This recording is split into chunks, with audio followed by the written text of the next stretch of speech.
Hi guys, welcome back to the channel. I'm Gary and the channel's called Clueless Reacts. Now today I'm going to have a look at a speech by Dr Shashi Tharoor, who is putting forward an argument for reparations that the UK should be paying India. Now I know that India has had a bit of money from the UK in the last 3 years, about 98 million pounds over the course of 2018 and 2019. So it's a bit of money, but it's nothing to what we've taken from you guys. So without any more spiel, let's go right back into it.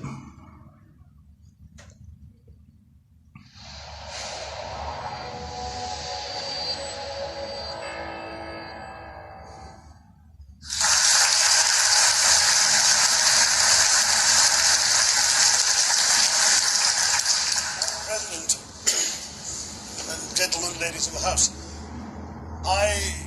standing here with 8 minutes in my hands and at this venerable and rather magnificent institution, I was going to assure you that I belong to the Henry VIII School of Public Speaking, that as Henry VIII said to his wives, I shall not keep you long. But now finding myself... That's very good. But now finding myself the 7th speaker out of 8 in what must already seem a rather long evening to you, I rather feel like Henry VIII's last wife. I more or less know what's expected of me, but I'm not sure how to do it any differently. Perhaps what I should do is really try and pay attention to the arguments that were advanced by the opposition today. We had, for example, Sir Richard Ottery suggesting, challenging the very idea that it could be argued that the economic situation of the colonies was actually worsened by the experience of British colonialism. Well, I stand to offer you the Indian example, Sir Richard.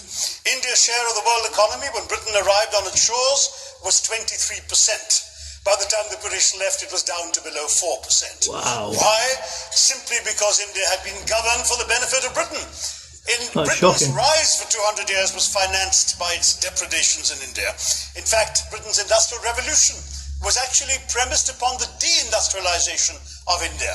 The handloom... This is nothing new. This is just something that the Great Britain have done for centuries. They take a country, they colonise it, they take the rewards, and they leave all the crap. Now, it's embarrassing for me as someone from the UK, but it's just the way it is. And hopefully we'll maybe get a bit of an explanation from Dr Shashi. Came right in. There were actually these weavers making fine muslin, light as woven air, it was said.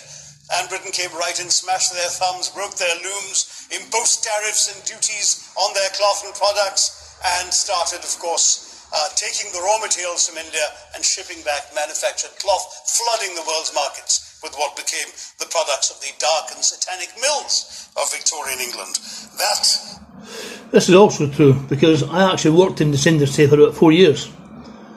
And we used to get our fibre from India and also Pakistan.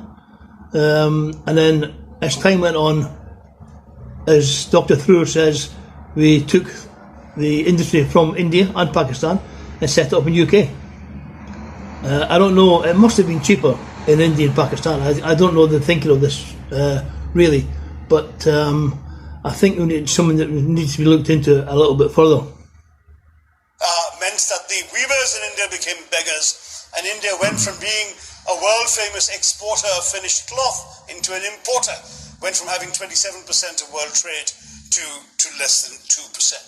Meanwhile, colonialists like Robert Clive bought their rotten boroughs in England on the proceeds of their loot in India, while taking the Hindi word loot into their dictionaries as well as their habits. He's an excellent speaker. Excellent speaker. Fantastic English. The British had the gall to call him Clive of India, as if he belonged to the country, when all he really did was to ensure that much of the country belonged to him. Yeah, absolutely.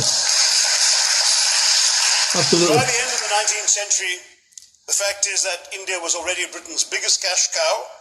the world's biggest purchaser of British goods and exports, and the source of highly paid employment for British civil servants. We literally paid for our own oppression.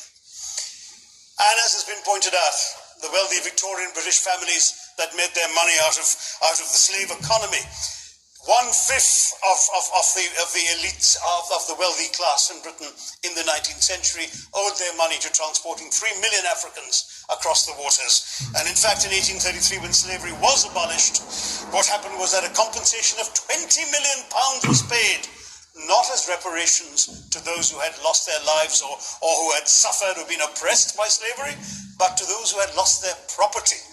I was struck by the fact that your Wi-Fi password at this union commemorates the name of Mr. Gladstone, the great liberal hero. Well, I'm sorry, his family was one of those who benefited from the discussion. It was obviously. Staying with India, between 15 and 29 million Indians died of starvation in British-induced famines. The most famous example, of course, was the Great Bengal famine during the Second World War, when 4 million people died because Winston Churchill, deliberately as a matter of written minuted policy, proceeded to divert essential supplies from civilians in Bengal to sturdy Tommies and Europeans as reserve stockpiles. He said that the starvation of anyway underfed Bengalis mattered much less than that of sturdy Greeks. This is Churchill's actual quote. And when conscience-stricken British officials wrote to him, pointing out that people were dying because of this decision, he peevishly wrote in the margins of the file, "Why hasn't Gandhi died yet?" So all Yeah, that's another true statement. I don't think this gentleman's going to be giving us any falsehoods. Everything that he's saying so far has been true. Winston Churchill was a brilliant man, but he was an absolutely horrible human being. He had no class. He was very much a racist. And this is, as you can see, in his last comment of the 4 million dying. It's no surprise to me at all. Notions that the British were trying to do their colonial enterprise out of enlightened despotism, to try and bring the benefits of colonialism and civilization to the benighted heathen. I'm sorry, Churchill's conduct in 43 simply one example of many that gave a lie to this myth.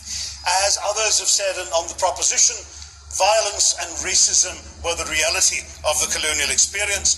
And no wonder that the sun never set on the British Empire, because even God couldn't trust the English in the dark. Very good. Let me take World War I as a very concrete example, since the first speaker, Mr. Lee, suggested these things couldn't be quantified. Well, let me quantify World War I for you. Again, I'm sorry, from an Indian perspective, others have spoken of other countries. 1/6 of all the British forces that fought in the war were Indian. 54,000 Indians actually lost their lives in that war. 65,000 were wounded, another 4,000 remained missing or in prison. Indian taxpayers had to cough up £100 million in that time's money. Unbelievable money. India supplied 70 million rounds of ammunition, 600,000 rifles and machine guns, 42 million garments were stitched and sent out of India, and 1.3 million Indian personnel served in this war. I know all this because, of course, the commemoration of the centenary has just taken place. But not just that, India had to supply 173,000 animals, 370 million tons of supplies, and in the end, the total value of everything that was taken out of India, by the way, suffering from recession at that time and poverty and hunger, was, in today's money, £8 billion. You want quantification? It's available. Second World War, it was even worse, 2.5 million Indians in uniform. I won't belabor the point, but of Britain's total war debt of £3 billion, in 1945 money, 1.25 billion was owed to India and never actually paid. Somebody mentioned Scotland. Well, the fact is that colonialism actually cemented your union with Scotland. You know, the Scots had actually tried to send colonies out before 1707. They'd all failed, I'm sorry to say. But then, of course, came union, and India was available, and there you had a disproportionate employment of Scots. I'm sorry, Mr. Mackenzie has to speak after me. Engaged in this colonial enterprise, as soldiers, as merchants, as agents, as employees, and the earnings from India is what brought prosperity to Scotland, even pulled Scotland out of poverty. Now that India is no longer there, no wonder the bonds are loosening. Yeah, this was true. It's all very well having a bite at UK, because I'm quite ashamed of being a part of the UK, but I was always very, very proud of being Scottish.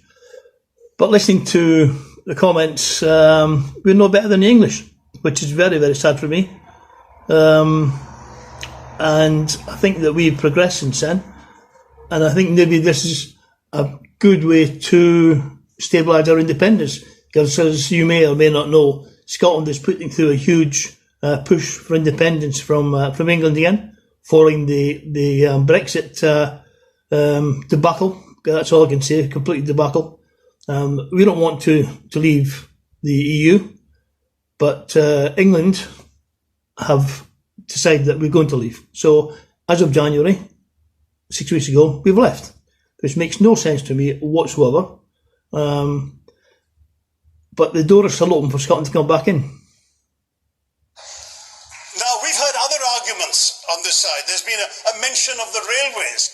Well, let me tell you, first of all, as my colleague, the Jamaican High Commissioner, has pointed out, railways and roads were really built to serve British interests and not those of the local people. But I might add that many countries have built railways and roads without having had to be colonized in order to do so.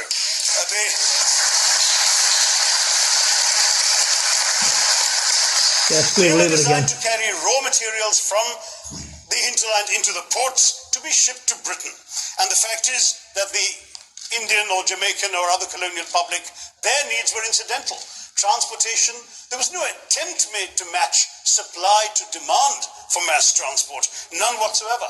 Instead, in fact, the Indian railways were built with massive incentives offered by Britain to British investors, guaranteed out of Indian taxes paid by Indians, with the result that you actually had 1 mile of Indian railway costing twice what it cost to build the same mile in Canada or Australia, because there was so much money being paid in extravagant returns. Britain made all the profits, controlled the technology, supplied all the equipment, and absolutely all these benefits came as private enterprise, British private enterprise, at public risk. Indian public risk. That was the railways as an accomplishment. We're hearing about aid. I think it was again Sir Richard Otterway mentioned British aid to India. Well, let me just point out that British aid to India is about 0.4% of India's GDP. The government of India actually spends more on fertilizer subsidies, which might be an appropriate metaphor for that argument.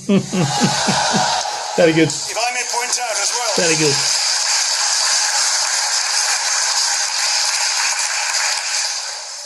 If I may point out as well that as my fellow speakers from the proposition have pointed out, there have been incidents of racial violence, of loot, of massacres, of bloodshed, of transportation, in India's case, even of one of our last Mughal emperor. Yes, maybe today's Britons are not responsible for some of these depredations, but the same speakers have pointed with pride to their foreign aid. You're not responsible for the people starving in Somalia, but you give them aid. Surely the principle of reparations for the wrongs that have been done cannot be denied. It's been pointed out, for example, the dehumanization of Africans in the Caribbean, the massive psychological damage that has been done, the undermining of social traditions, of property rights, of the authority structures of these societies, all in the interests of British colonialism. And the fact remains that many of today's problems in these countries, including the persistence, in some cases the creation of racial and ethnic and religious tensions, were the direct result of the colonial experience. So there is a moral debt that needs to be paid. Someone challenged reparations elsewhere. Well, I'm sorry, Germany doesn't just give reparations to Israel. It also gave reparations to Poland. Perhaps some of the speakers here are too young to remember the dramatic picture of Chancellor Willy Brandt on his knees in the Warsaw Ghetto in 1970. And there are other examples. There is Italy's reparations to Libya. There's Japan's to Korea. Even Britain has paid reparations to the New Zealand Maoris. So it's not as if this is something unprecedented or unheard of that's going to somehow open some sort of nasty Pandora's box. No wonder Professor Lewis reminded us that he's from Texas. There's a wonderful expression in Texas that summarizes the arguments of the opposition. all hat and no cattle. Now, yeah, the bigger the hat, the bigger the man. if I can just quickly look through the other notes I was scribbling while they were speaking, there was reference to democracy and rule of law. Let me say with the greatest possible respect, it's a bit rich to oppress, enslave, kill, torture, maim people for 200 years and then celebrate the fact that they're democratic at the end of it. Absolutely, yeah. Absolutely, so true. Current democracy is such a joke. We're told what to eat, what to think, how to act, blah, blah, blah. That's not democracy. Not a democracy in the slightest. We were denied democracy, sir. We had to snatch it, seize it from you. With the greatest reluctance, it was conceded in India's case after 150 years of British rule, and that too with limited franchise. Yes, indeed, ma'am. The opposition spoke quite highly of Greek and Athenian democracy on which the West should pride itself, and spoke of liberty and equality in that same name.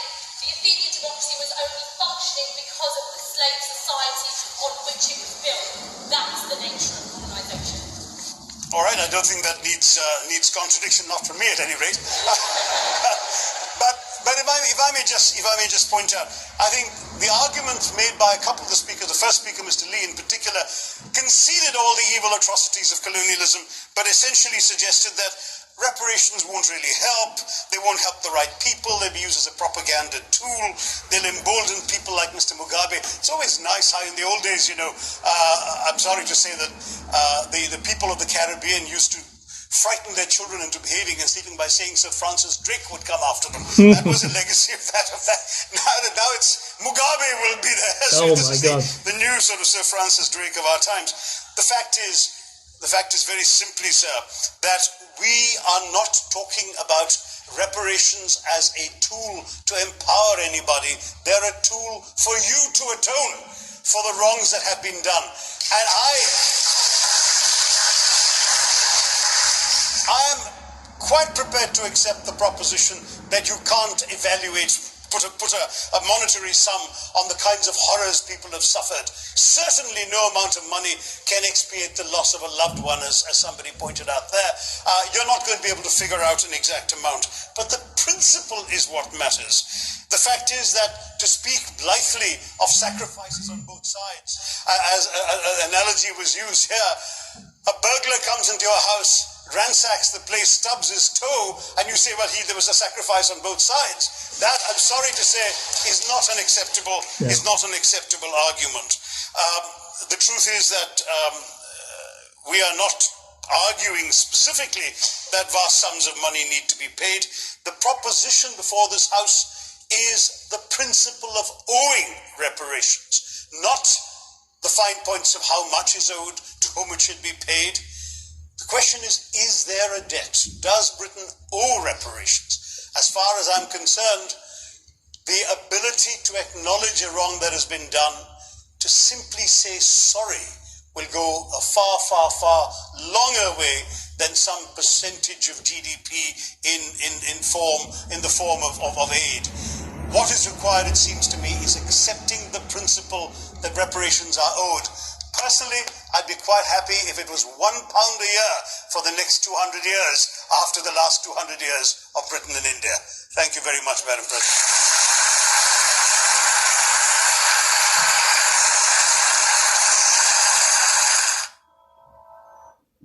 What was very interesting with that is that every time you cut to the speakers, none of them were remotely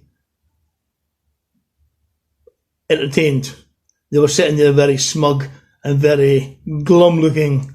They were not smiling. They were not accepting what he was saying. And in fact, as I was watching it, the front two rows that I could quite see, there was no applause from any of them. The applause must be coming from the lower ranks at the back of the room, but there was absolutely nothing coming from the people in view, which is absolutely shocking. But this doesn't surprise me. I mean, this is Oxford. I mean, I spent a couple of years working in Oxford, and it's a very, very beautiful place, but it's a very affluent place. No one cares about poor people. And that's it, Indeed, poor people, they don't care. So I think that that was a really, really good speech. I think I'm going to have to research Dr Tharoor a bit more, because I found him quite compelling, very interesting, very intelligent man, a proper scholar. So it'll be interesting to see what I can come up with in the future. So thanks guys for today. Subscribe please, help the channel grow. Like, don't like, up to you. Until then, I'm clueless. See you next time.